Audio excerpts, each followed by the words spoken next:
안녕하십니까. 늦은 비 성경을 강구하는 하늘숲 새벽 묵상 시간입니다. 오늘 말씀의 제목은 율법, 우리를 위한 하나님의 약속입니다.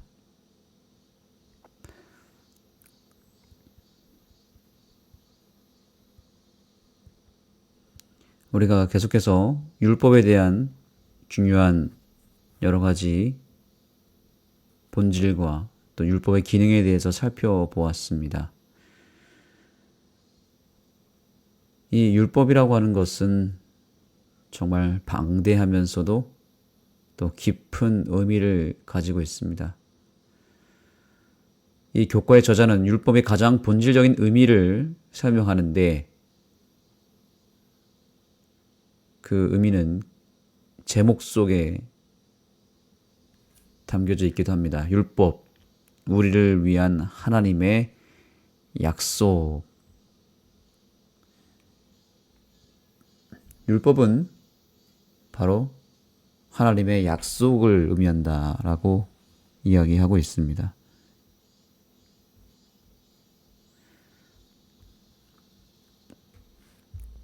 자, 여기 보실까요? 모세의 글에서 십계명을 나타내기 위해 사용한 히브리어 다바림의 문자적 의미는 계명이 아니라 말씀이다. 이 말씀인 다바르는 약속이라고 하는 의미로도 사용할 수 있다.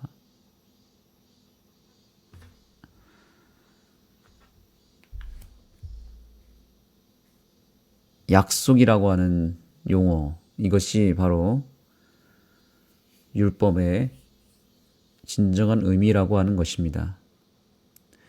이 율법이라고 하는 단어는 법률적 용어이고요. 약속이라고 하는 것은 관계적 의미로서 이것을 다른 말로 하면 언약이라고도 하기도 하고요. 또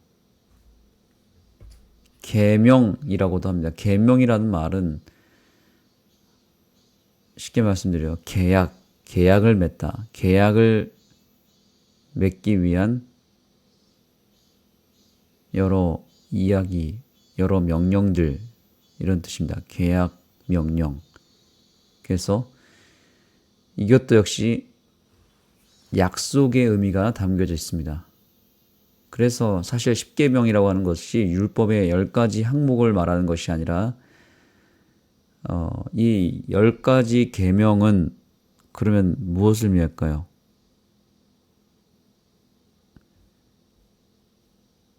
자, 여기 보세요. 엘렌 화이트는 십계명의 역할에 대해서 이러한 통찰을 제공했다는 겁니다. 10개의 계명은 10개의 약속이다. 십계명을 비롯해서 성경의 모든 말씀은 사실 다 약속이죠. 그래서 성경은 다 약속의 이야기예요. 언약의 이야기입니다. 그래서 구약과 신약도 다 약속이죠. 첫째 약속과 둘째 약속이란 뜻입니다.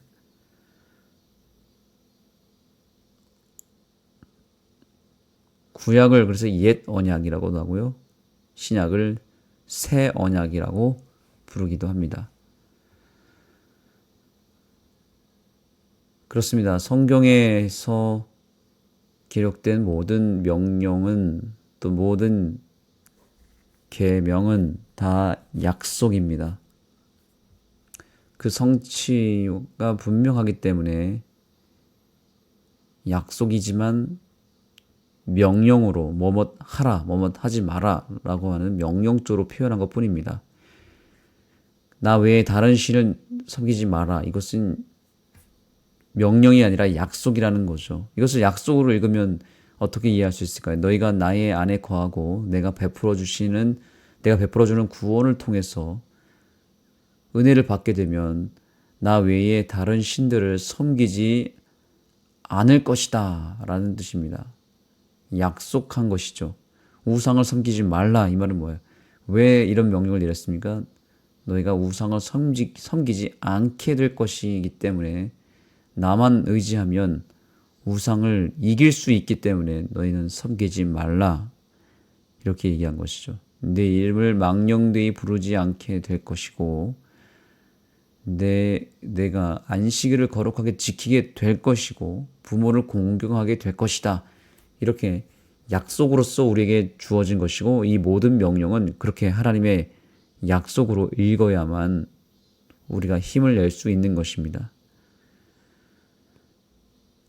이러한 하나님의 강력한 도우심과 인도하심을 통해서 내 스스로의 힘이 아닌 하나님의 은혜와 능력으로 모든 약속들이 내 안에서 그분의 능력을 통하여 성취되어지는 그런 놀라운 역사가 일어나게 되는 것입니다. 이번 교과의 교훈의 말씀을 보겠습니다. 십계명은 하나님의 약속으로 이해해야 한다. 여기도 분명히 말하고 있죠. 약속이라고요. 약속은 주께서 놀라운 일을 행하실 수 있도록 우리를 바른 길로 인도한다. 또한 우리는 그 말씀에 순종해야 한다. 이처럼 하나님의 계명을 약속으로 표현한 이유는 그것을 이루는 주체가 철저하게 하나님이시기 때문에 그렇습니다. 자, 여기 다시 보겠습니다. 약속은 누구께 달려있냐면 하나님께 달려있는 거예요. 우리에게 달려있는 것이 아닙니다. 주께서 놀라운 일을 행하실 수 있도록 우리를 바른 길로 인도한다. 여기에 이 약속을 이행하는, 약속을 성취하는 주체가 누구죠? 주체가 바로 하나님이십니다. 약속은 주께서 하신다는 겁니다. 우리는 그저 그분의 도구일 뿐입니다. 우리가 다시 여기서 기억절의 말씀, 이번 주 기억절의 말씀을 한번 볼까요?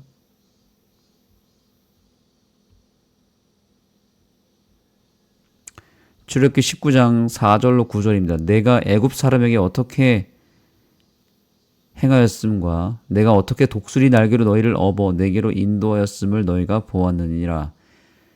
세계가 다 내게 속하였나니 너희가 내 말을 잘 듣고 내 언약을 지키면 너희는 모든 민족 중에서 내 소유가 되겠고 너희가 내게 대하여 제사장 나라가 되며 거룩한 백성이 되리라. 아멘. 이번 주 교과의 기억절에서는 계명을 여기서 뭐라고 표현하냐면 언약이라고 표현하고 있습니다. 약속이라는 것이죠. 약속의 주체가 그래서 우리가 아니라 하나님이라고 하는 것을 고백하고 있습니다. 약속하신 분이 하나님이시기 때문에 그것을 성취하시는 분도 하나님이실 수밖에 없습니다. 하나님은 한번 말씀하신 것은 반드시 이루시는 분이십니다. 한번 내뱉은 말은 하나님이 다 지켜 행하십니다. 왜냐하면 하나님은 한번 약속하시면 끝까지 지키시는 신실하신 존재이기 때문에 그런 것입니다. 우리 인간은 약속을 해도 잘 지키지 않죠. 그러나 하나님은 한번 약속하시면 반드시 지키시는 분이십니다. 그래서 우리는 하나님의 말씀을 믿어야 하고 그 말씀을 성취하시는 하나님의 신실하심을 믿어야 합니다. 그래서 성경에 기록된 모든 말씀이 다 나를 위해서 나에게 적용하시고 나를 통해서 그 말씀을 그 약속을 이루시기를 원하시는 하나님께서 우리를 오늘 부르시는 것이고 우리에게 놀라운 축복을 허락해 주시고자 하시는 것입니다. 그래서 우리는 그저 그 말씀에 순종하여 나아갈 때 모든 나머지 결과들은 하나님께 맡기고 하나님이 책임지신다고 하는 것을 믿어야 합니다. 우리는 단순한 믿음으로 최선을 다해야 하는 것입니다. 결과는 하나님께 맡겨야 되고 또한 하나님께서 다 해줄 것을 믿어야 됩니다. 그 믿음이 우리에게 없으면 우리는 율법도 내 힘으로 지키게 되는 오류에 빠지게 됩니다. 그러나 하나님은 그 율법을 우리가 우리의 힘으로 하는 것을 원치 않으십니다. 하나님은 율법을 만드신 분이요 율법을 선포한 분이기 때문에 그것을 성취하는 것도 그분이 해주실 것입니다. 우리는 그분을 전적으로 의지할 때에 비로소 율법이 단순한 도덕적 항목이 아니라 우리를 복되게 하기 위한 하나님의 약속이었음을 우리가 알게 될 때 이 약속을 성취하시는 하나님을 통하여 우리의 신앙의 진정한 기쁨과 복을 누리게 될 것입니다. 율법, 우리를 위한 하나님의 약속, 이 사실을 결코 잊지 마시기 바랍니다. 기도하겠습니다. 하나님, 이 세상은 다 약속으로 이루어졌습니다. 약속이라고 하는 법칙 속에 모두가 순종하고 그 약속을 따라 나아갈 때 우리에게 희망이 있고 그것이 이 세상을 살아가는 힘임을 다시 한번 깨닫게 됩니다. 우리에게 허락하신 하나님의 약속을 매 순간 확인하고 그것을 곱씹으며 그 약속을 통하여 나에게 어떻게 역사하시는지를 살피며 살게 하여 주시고 하나님의 모든 율법의 말씀이 다 하나님의 약속임을 기억하며 이 약속을 성취하시는 하나님을 더욱 의지하고 하나님과 연결되고 그로 말미암아 하나님의 율법이 우리의 삶을 통해서 진심으로 새롭게 비춰지고 드러나는 놀라운 역사를 우리 모두에게 허락하여 주옵소서.